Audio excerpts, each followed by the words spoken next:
was wondering if you were still alive, considering how you've always been a bit thick-skinned. So how have things been going for you, Sally? Oh, it's you. Well, I see you're still up to your usual tricks. Well, I've been living on my own for the past 8 years, ever since I left home, in a way that's, well, let's just say it's not exactly the most luxurious life. Is that so? You seem to be enjoying yourself, though, from the way you talk down to me. I'm not poor, you know. And by the way, I figured out where you're living now. Oh, really? I didn't realize you'd become so observant. You were seen leaving your apartment with some man. It was such a surprise. When was this? About 2 months ago, I think. What? Well, I guess I'll have to start looking for a new place then. Oh, I see. But I bet you don't have the money to just up and move like that, do you? Actually, I do. I've been saving up for just such a situation. You might be surprised, but I've planned ahead. Well, of course you would. But honestly, I'm not interested in your little plans. Let's just get to the point, shall we? Fine.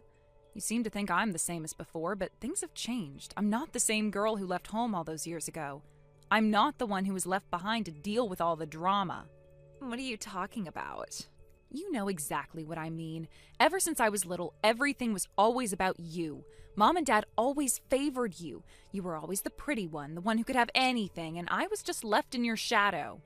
Oh, come on. You've always had things easy. It's not like you were neglected. No, I wasn't neglected, but I wasn't treated the same either. You were always the one who got everything, and when you didn't get something, you took it from me. I had to work hard for everything. I could barely finish high school without the help of one of my uncles. Oh, so now you're blaming me for everything? Of course I blame you. You were always the one who got the attention, and that's why I left. The moment I graduated from high school, I couldn't stand living under the same roof as you and Mom and Dad anymore. Oh, so that's it, huh? You couldn't handle the fact that I was loved more than you, so you ran away. Exactly. I didn't want to live in a place where everything was about you. I wanted to live for myself. And now I've built a life for myself, one that doesn't depend on anyone else. So what now? Why are you wanting to talk to me again? Well, the real reason I'm contacting you today isn't about us. It's about Kevin. What? Kevin? What does he have to do with this? I see. You don't know yet, do you? Kevin, the one you know so well, he's mine now. What are you talking about? You didn't take him from me. Oh, but I did. He's with me now, and as far as I'm concerned, he's mine. No way. Oh, yes, it's true. You had your chance, but now he's with me, so you can move out of your place and go wherever you want for all I care. You are unbelievable. You took him from me, and now you think I'm just supposed to let you have everything? Well, it doesn't really matter now. What's done is done. I'm going to enjoy my time with him. And you can go back to your miserable life just like before. That's not fair. You always think you can just take whatever you want, and now you've gone too far. Oh, please. I'm not the one who was always handed everything on a silver platter, am I? You never even appreciated what you had. You're wrong. You think you're better than me, but you don't understand what it's like to lose everything. Well, maybe you'll understand soon. As for me, I am happy with how things turned out. So good luck with your next move. You know what? I'll make sure you regret this. Don't bother. You've already lost.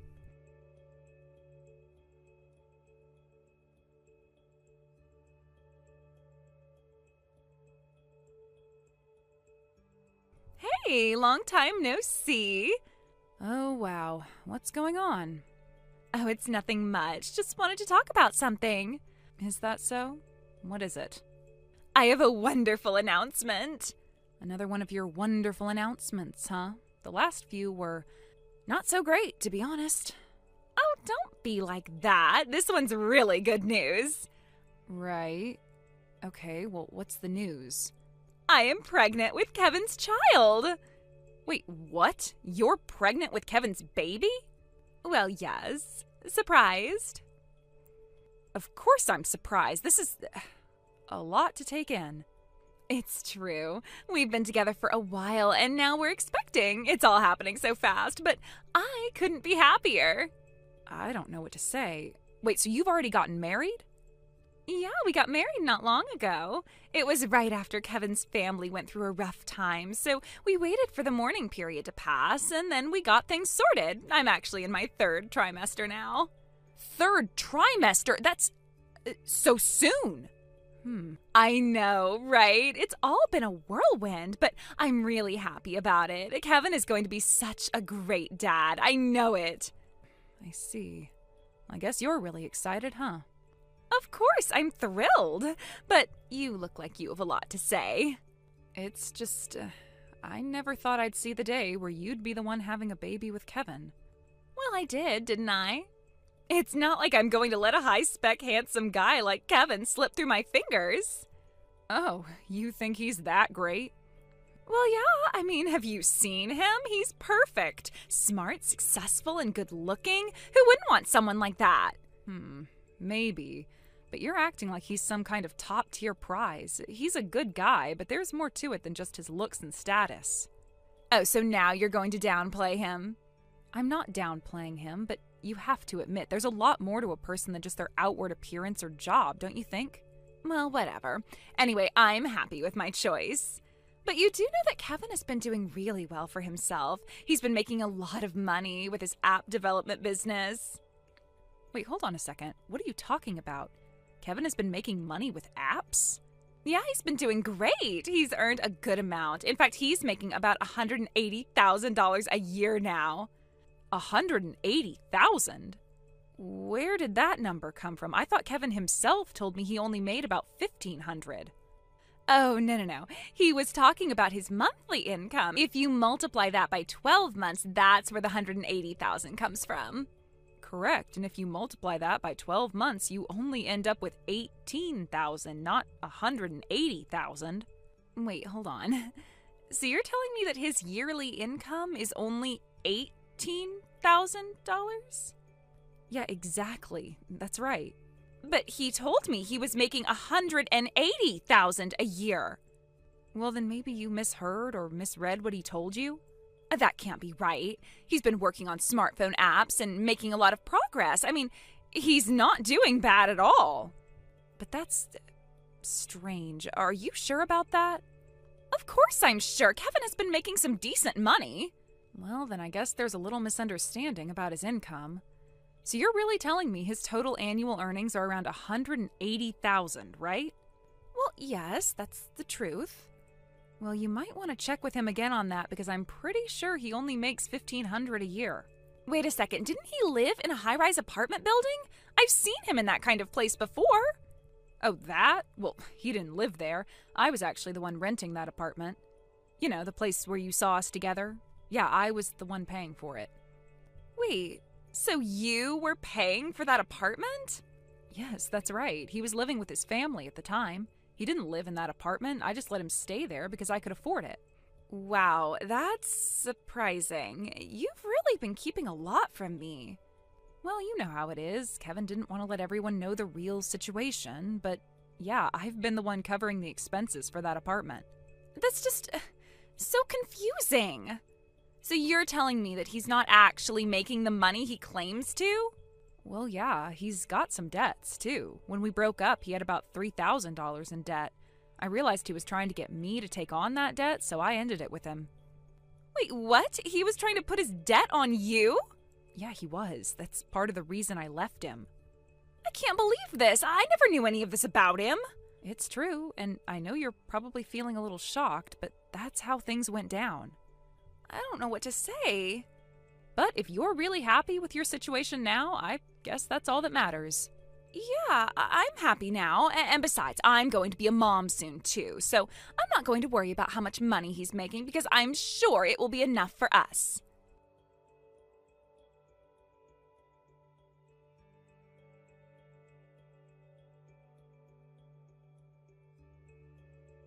Hey, have you heard from Kevin? I haven't been able to get in touch with him. Oh, really? That's strange. I even went to Kevin's parents' house, but no one is there. I don't know where he's gone. Could it be he's avoiding meeting both families after finding out we're having a baby? Wait, what? Are you telling me that Kevin hasn't even visited both families for introductions yet? That doesn't make sense. Well, he did say his family is in mourning right now. They're grieving, so it's not the right time for introductions. But once the mourning period ends, he said he'd take me to meet his parents. That's odd. I've never heard anything about a loss in Kevin's family before, though. Maybe he just didn't mention it to you? Or maybe he hasn't been fully honest with you? I've never heard him talk about it, but honestly, the whole situation feels weird. It's almost like he's avoiding something. What do you mean by avoiding? Are you implying that Kevin's running away from this whole situation? Well, it's hard to ignore that he's not exactly acting like someone who's ready to settle down with you. And on top of that, I'm starting to wonder if he's even the father of the baby. What?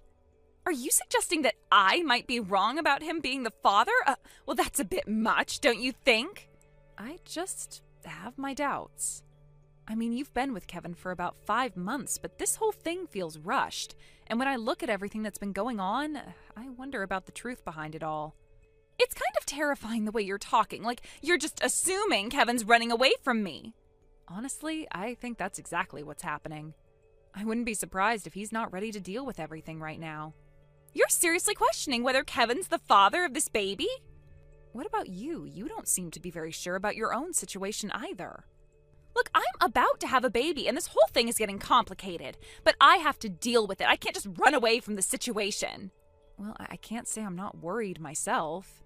But you really need to figure out where you stand, especially since you're dealing with this all by yourself. By the way, where are you living right now? I need to know because I plan to have my baby there. Wait, what? You want to have the baby at my place? Well, yeah, I need your address. You're the only one I can rely on right now. But I'm living abroad right now. After I broke up with Kevin, I started dating someone else. Not long after, he got a job overseas and proposed to me, so I decided to go with him. You're moving abroad? Seriously? Yes, my job is flexible enough to work from anywhere. And since he's gone, I'm going with him. I'll make it work. That's so sudden. You're leaving and moving on with your life like this? I know. It seems fast, but he's a great guy, and I'm happy with the decision. I never thought it would turn out this way. Wow, I can't believe you're moving on so quickly, especially after everything with Kevin. And here I am, struggling with my situation. How is it that you're happy while I'm stuck here with all this uncertainty? Well, sometimes life just works out differently than we expect. But don't worry, you'll figure it out too. I know things are tough right now, but I'm here for you. I guess. It just feels like everything's falling apart while you're out there living your life. I understand, but life doesn't always go as planned. We just have to roll with it and keep moving forward, no matter how hard it gets.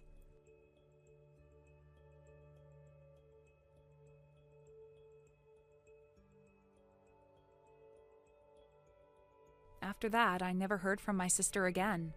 She had always been the kind of person who wanted everything. From a young age, she'd never been satisfied with what she had, always seeking something more. More attention, more affection, more possessions. It was part of her nature, a trait that made her both loved and frustratingly unpredictable. But this time, the things she wanted weren't just material possessions. She wanted something that no one could give her without consequences. She wanted things that went beyond the realm of what was acceptable, and that desire led her down a path that she couldn't turn back from. She'd always been impulsive, quick to act on her desires without considering the aftermath, but this time, the cost was so much higher than I think she ever anticipated.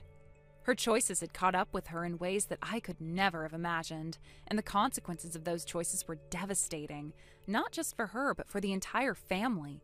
The toll it took on everyone was immeasurable, and even now, I'm not sure if she truly grasps the weight of what she's done. I found out that before she started dating Kevin, she had been involved with a married man, and not just casually involved. She'd been carrying on an affair with him up until the day before she and Kevin began their relationship. The timing of it all was so staggeringly bad, so incredibly thoughtless, that it made everything else seem like a small mistake by comparison. But it wasn't just a bad decision, it was a series of choices, each one leading to the next until the situation spiraled out of control. The man she had been seeing wasn't just any man. He was married, with a family. And the worst part, she was carrying his child. The father of her unborn child was the very man who had a wife and children of his own. As if that wasn't enough, once his wife discovered the affair and found out about the pregnancy, she went straight to a lawyer, filing a lawsuit for damages. By the time my sister entered her final trimester, the legal papers were already being served. The timing was impeccable, so perfect that it seemed almost like it had been planned, like everything had been orchestrated from the start. It didn't take long for my parents to find out, and the news hit them like a freight train. They were in complete and utter shock, unable to comprehend what was happening. The reality of it all settled over them like a heavy fog, and I could tell it was taking a toll on them, emotionally, physically, even mentally. My mother, who had always been the pillar of strength in our family, became withdrawn and pale, almost as if the weight of the situation had physically drained the life out of her. My father, usually so composed, spent his nights pacing the house, talking in circles, unable to process the gravity of it all. In the midst of all this chaos, my sister gave birth. The birth of her child was, I suppose, a bittersweet moment. While there was joy in the fact that she had brought a new life into the world, there was also an overwhelming sense of guilt that loomed over everything. I can't imagine what it must have been like for her, holding her newborn baby while knowing the circumstances surrounding its arrival were anything but conventional. There was no joy in that birth for anyone other than the child, who was, through no fault of his own, caught in the middle of a disaster. And yet, even after everything, my sister didn't seem to grasp the full weight of her actions. Instead of staying home to care for her child, she handed the baby to our parents and went straight to work. She picked up multiple jobs, working herself into the ground, all in an attempt to escape the mess she had created. It wasn't just about the money, although that was certainly part of it. It was about the distance. She needed to get away from the stares, the whispered conversations, the judgment. She needed to feel like she was doing something, anything, to get herself out of the hole she had dug for herself. But no matter how hard she worked, it was never enough to erase the past. She couldn't outrun her mistakes no matter how many jobs she took on or how many hours she worked. There was only one time when our parents reached out to me, and it wasn't for support. It was to ask me for money. They needed help paying for some of the legal fees and other expenses that had piled up. I won't lie. It hurt. It hurt because, for once, I wasn't sure what to do. I had always been the one who supported the family, who stepped in when things got tough, but this time, I couldn't help. I couldn't support my sister, not after everything she had done. I refused. I made it clear that I wasn't going to be a part of this anymore. I had no obligation to bail her out of the mess she had created. I told them that I couldn't keep enabling her. It wasn't easy, and I know it hurt my parents, but it was something that had to be done. It was the moment I finally drew a line in the sand and said, no more. I severed ties with her, with the whole situation. It wasn't out of malice, it was just the hard truth. I couldn't be a part of it anymore. That was the last time I spoke to my sister. Thank you for watching and listening. We hope you enjoyed the video. Don't forget to like this video and subscribe. Also, feel free to leave a comment about what you thought of the story. We look forward to seeing you at the next story. Thank you for watching. Please subscribe and hit the like button. See you next time.